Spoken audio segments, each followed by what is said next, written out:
Então, só recapitulando aí, né? Semana passada a gente fez ali uma sequência de slides ali, contextualizando a parte macro, micro, a gente entendeu ali um pouquinho do que é inflação, inflação implícita, como que a gente calcula algum desses parâmetros, o efeito da moeda em si, né? Qual que é a finalidade de uma moeda para a economia. E hoje a gente vai entrar na sequência desses slides, falando um pouquinho sobre a parte de juros, os reflexos dos juros nas economias, quando que o Banco Central atua, o que a gente faz de interpretação desses movimentos. Mas eu confesso para vocês que eu estou mais ansioso para a aula da semana que vem, porque é onde vai começar a fechar esse ecossistema, né? Uma coisa é a gente interpretar o cenário macro e microeconômico, ter ali um quebra-cabeça do porquê que os ativos tendem a fazer uma movimentação mais de valorização ou mais de depreciação, mas acho que a partir da aula da semana que vem, no cenário quantitativo, não só dos ativos do mercado financeiro, mas o quantitativo da macro e microeconomia também, a gente vai conseguir metrificar tudo isso e entender se a economia realmente está com uma taxa de juros alta e ela vai continuar alta, ou se uma taxa de juros que relativamente está sendo ventilada como alta ainda está barata, ainda está baixa perante o que o cenário macro tem nos mostrado. Então, acho que a partir da semana que vem vai começar a fechar mais esse contexto. Sem mais delongas, então vamos para a tela, vamos falar um pouquinho aí sobre a questão de juros. Deixa eu colocar na tela aí para vocês. Tá dando uma leve travada, o pessoal comentou ali. Se tiver travando muito, pessoal, coloquem ali no chat, que aí eu reinicio minha máquina, uns 2-3 minutinhos aqui a gente retoma. Beleza, tá bom, tô com o retorno aí. Legal, pessoal. Então, a gente fala bastante sobre juros, né? O que seriam os juros? A gente tem ali duas vertentes para os juros nominais e os juros reais. E o que realmente importa para a gente olhar dessa ótica para os juros, né? Então, partindo do princípio, né, a gente viu inflação, que significa uma perda do poder de compra da população, há uma distinção do que precisa ser feito ali entre as taxas de juros nominais e as reais. Então, a gente tem uma taxa de juros, a gente tem uma inflação, essa taxa de juros é a nominal, quando a gente desconta a inflação, a gente tem a taxa de juros real. Então, a taxa de juros nominal é o ganho monetário obtido por uma determinada aplicação financeira, independente do comportamento da moeda e da inflação. Já as taxas de juros reais, a gente leva em consideração o ganho monetário obtido mantendo o poder de compra, ou seja, a gente desconta a inflação daquele período e aí a gente tem a taxa real. Legal? Eu não vou entrar no mérito das fórmulas, né? Existem várias fórmulas para a gente fazer essa precificação, principalmente quando a gente está projetando isso no futuro. Aí tem as métricas de Fisher, tem a regra de Taylor, então tem uma série de literaturas que abordam isso. A gente já viu a questão da taxa de inflação implícita, né, onde a gente pega a taxa real e aí faz 1 mais a taxa nominal e aí divide isso por 1 mais a taxa de inflação e subtrai por 1. Então o Fisher também traz para a gente como a gente chega na taxa de juros real. Legal? Então, aqui eu deixei um grid para a gente entender como que está se comportando essas taxas de juros reais entre as economias, né? Então, aqui no Brasil, a gente teve um último aumento da Selic ali, foi para 14,75. Esse é o juros nominal que a gente tem na economia corrente. Quando a gente desconta a inflação acumulada dos últimos 12 meses, que bate ali na casa de 5,53, inclusive a elevação do risco aqui do Brasil ela acontece porque a gente está extremamente acima da meta de inflação. Tá bom, pessoal? E aí, quando a gente faz essa conta pela fórmula de Fisher, colocando ali os juros nominais, descontando a inflação do período, a gente tem 9,22 de juros real. Legal, Cauã, o que isso vai me trazer de informação?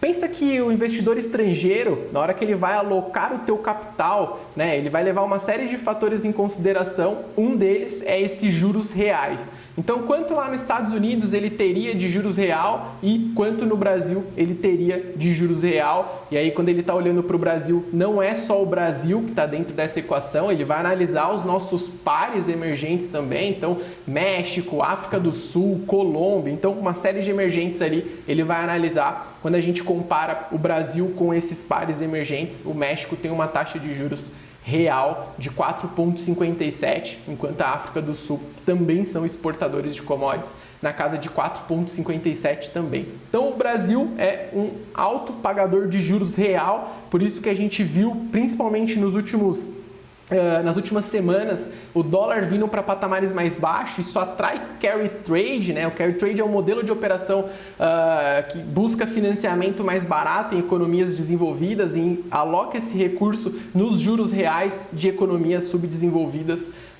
como é o caso do Brasil, né? Então, resultado, o Brasil tem o maior diferencial de juros reais e isso atrai capital e acaba fortalecendo o nosso real. Então, quando a gente vai entender esses movimentos, a gente consegue fazer uma boa parte das explicações do câmbio. Por exemplo, por que o câmbio caiu nos últimos períodos? Parte desse movimento está sendo explicado pelas taxas de juros reais. Óbvio que vai ter cupom cambial, vai ter um monte de informação ali que a gente precisa compilar também, mas basicamente o juros nominal ele vai atrair as manchetes, ele vai ganhar holoforte. A taxa de juros Selic subiu para 14,75, mas o que realmente importa é o juros real e é ele que vai fazer atrair capital para essa economia. Beleza, pessoal?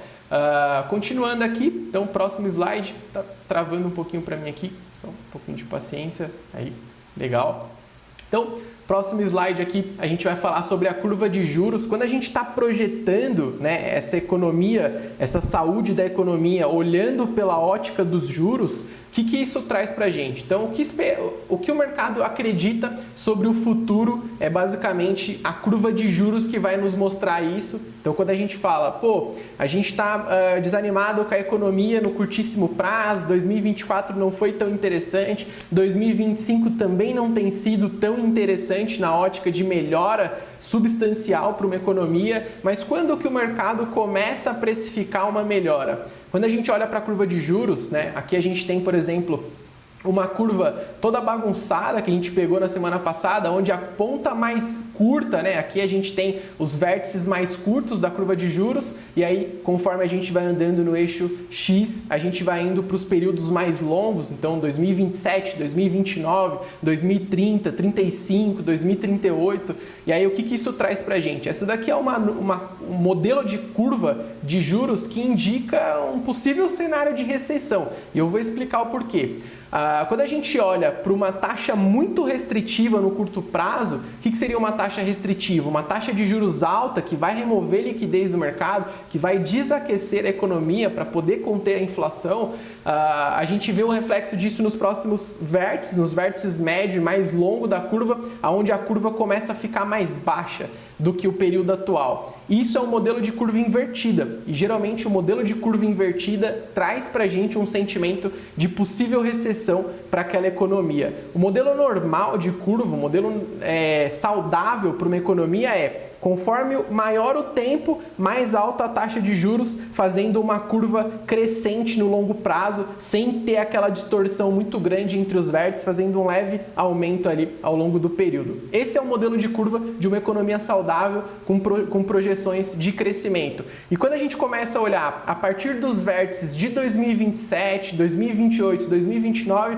a gente já vê esse desenho da curva de juros. Então, uma curva de juros que sai lá dos seus 14,75, chegando ali a patamares de 13, 13,25 e aí ao longo do período ela vai subindo para 14 novamente. Esse modelo a partir de 2027 indica que a economia teoricamente estaria se caminhando para uma economia melhor. Então essas interpretações que a gente faz pela curva de juros, a gente consegue ter essa sensibilidade de qual ciclo econômico a economia está e o que isso pode impactar em cada um dos ativos, seja no dólar, seja na bolsa, seja nos fundos imobiliários, seja no próprio câmbio. Beleza, pessoal? Então, o tipo de curva que a gente vai ter é o tipo normal, então o tipo de curva positiva, com uma inclinação ascendente ao longo do tempo, e a interpretação econômica espera-se a espera de crescimento e uma inflação moderada. Já a curva invertida, que é o cenário que a gente está congelando agora no curtíssimo prazo,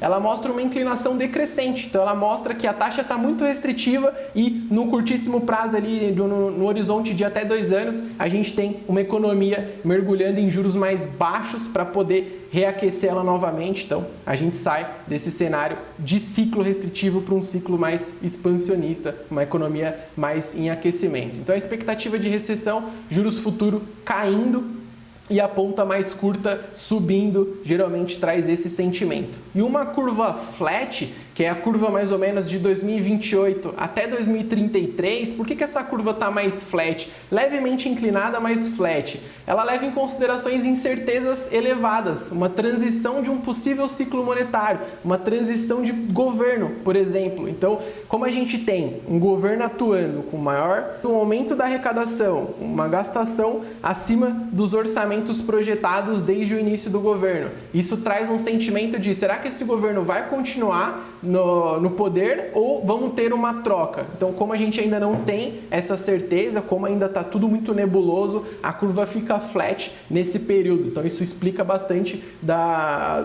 situação atual que a economia do Brasil está, num cenário ruim, caótico, elevação de risco, aumento de inflação, com possível estagflação e um juros mais alto para compensar todo esse fator. E aí, a partir de 2027, ali ela começa a ficar flat, porque o mercado está começando a ter um sentimento de podemos não ter esse mesmo governo. E aí vamos esperar a gente ter os nomes ventilados para poder gerar uma melhora para a economia.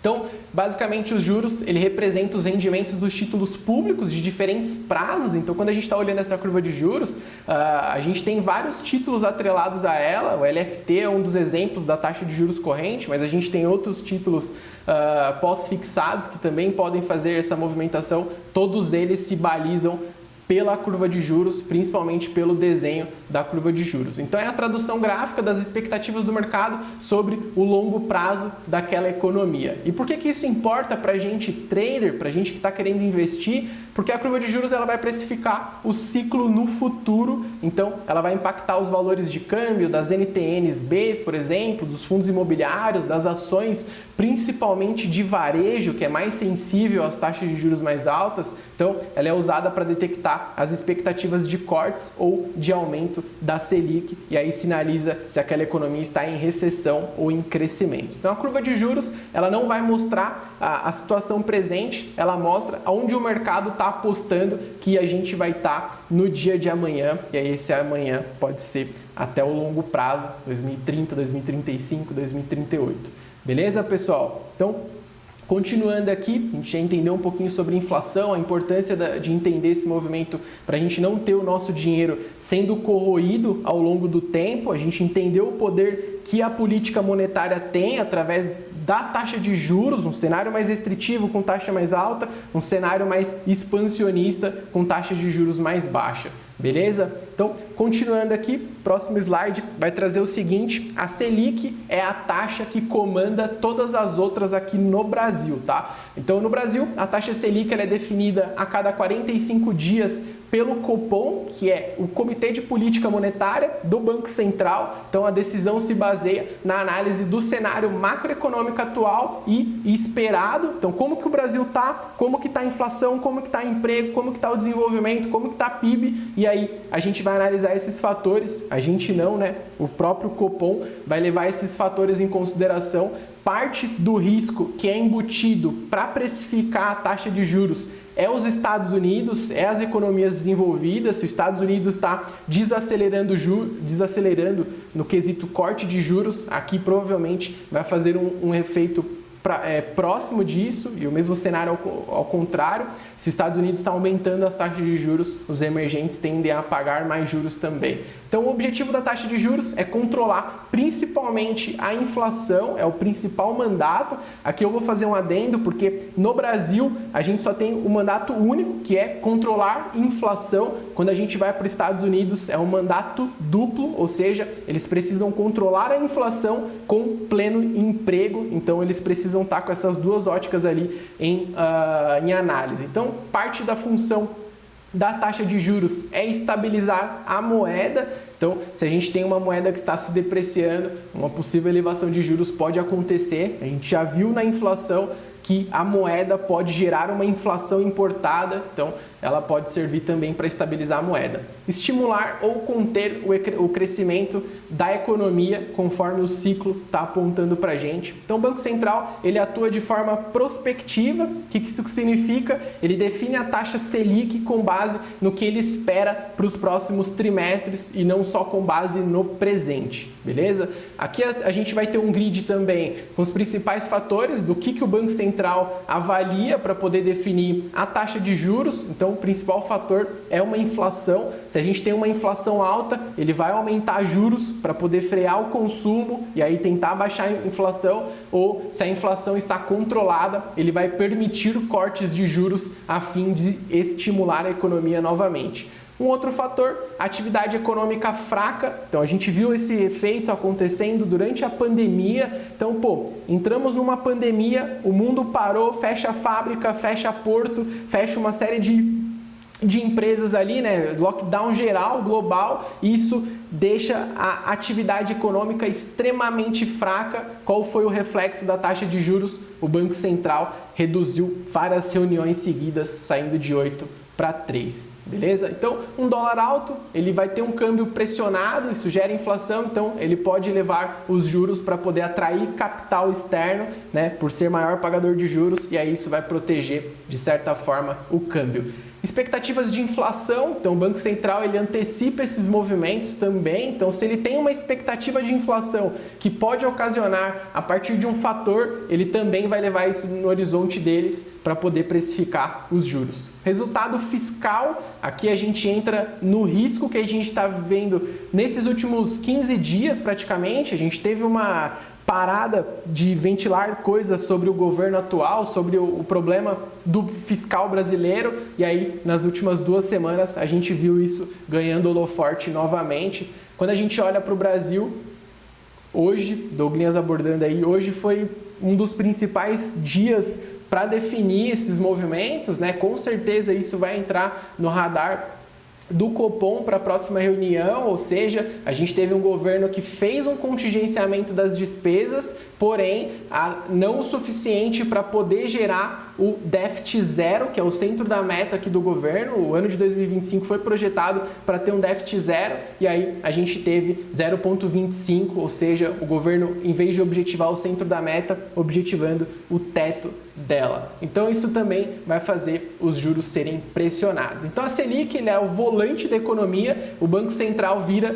né, esse volante com base no que ele está vendo na estrada à frente e não no que está passando no retrovisor para trás. Legal, pessoal? No próximo slide a gente vai falar sobre a diferença entre a nossa Selic e o Fed Funds, que são os juros dos Estados Unidos. Os Estados Unidos, gostando ou não, ele é a matriz econômica do mundo. O mundo ele é dolarizado, o mundo se trabalha praticamente com a economia americana. Então, se a economia americana está crescendo, o restante das economias estão crescendo também. Se os Estados Unidos está desacelerando, o restante das economias estão também.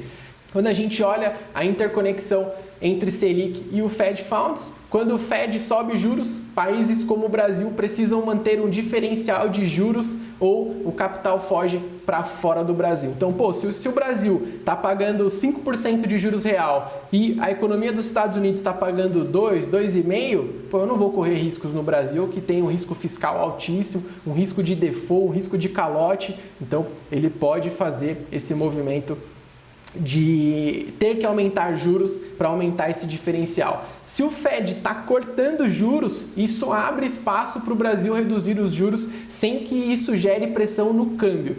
Quando a gente viu isso no cenário mais recente, o Brasil elevou sua taxa de juros em 1%, na reunião seguinte subiu mais 0,50%, na última reunião que a gente teve há 15 dias, se não me falha a memória, 20 dias, a gente teve ele subindo 0,25%. Enquanto nos Estados Unidos, uma manutenção, ou seja, o diferencial de juros aumenta, porque lá nos Estados Unidos está mantendo a taxa, fazendo manutenção, e aqui no Brasil voltou a subir ela novamente. Então, a gente fez esse movimento e aí o câmbio responde positivamente, então o real se apreciou. Um exemplo disso, voltando aqui para o slide, o Fed começou um ciclo de alta agressiva para conter a inflação lá dos Estados Unidos, o dólar global subiu, os emergentes viram saída de capital e o Brasil antecipou a alta da Selic para conter o câmbio e a inflação. Esse grid, né, entre a taxa Selic, né, a taxa aqui do Brasil, e a taxa dos Estados Unidos, definida então aqui no Brasil, pelo Copom, Comitê de Política Monetária, feito pelo Banco Central. Lá nos Estados Unidos é feito pelo Fed, Federal Reserve, através da reunião do FONC. Beleza? O período que é trabalhado aqui no Brasil a cada 45 dias, enquanto lá nos Estados Unidos dá a cada 6 semanas, a gente tem uma reunião. A finalidade, controlar a inflação e regular a liquidez do mercado, e lá nos Estados Unidos também tem esse peso de controlar a inflação, só que no âmbito global. E aí um adendo, acabei não colocando ali no slide, mas um adendo seria o duplo mandato, que entra a parte de pleno emprego. Impacto direto: quando o Brasil sobe juros, isso impacta em crédito, impacta no consumo, impacta no câmbio e impacta na bolsa. Lá nos Estados Unidos, quando eles aumentam juros, impacta nos juros globais, ou seja, nos juros da Europa, nos juros da Ásia, nos juros da América, nos emergentes. E com certeza os Estados Unidos aumentando os juros, isso suga a liquidez dos mercados, porque os investidores soberanos migram para o dólar e para os juros americanos, beleza? Então, elevação de taxa faz aqui no Brasil atração de capital, então o dólar cai e as ações sobem, enquanto o Fed Fund, quando a elevação de taxa acontece, o dólar sobe e os emergentes sofrem com esse movimento. Quando os Estados Unidos faz uma redução de taxa, a liquidez global aumenta, então é como se ele estivesse jorrando dinheiro a nível global, e aí geralmente ativos de risco, principalmente atrelados à tecnologia, sobem e sobem forte. Aqui no Brasil, quando a gente tem um estímulo por parte da Selic, um estímulo por parte do Copom, a bolsa tende a se fortalecer com destaque para o varejo, que o varejo é extremamente sensível a juros. Então, a Selic ela move o Brasil, o Fed Funds vai mover a economia global. E o trader, ele precisa observar as duas, principalmente a galera que está aqui assistindo a gente, que opera índice brasileiro, nosso índice Bovespa Futuro, e o nosso câmbio, que é o dólar versus real. Beleza?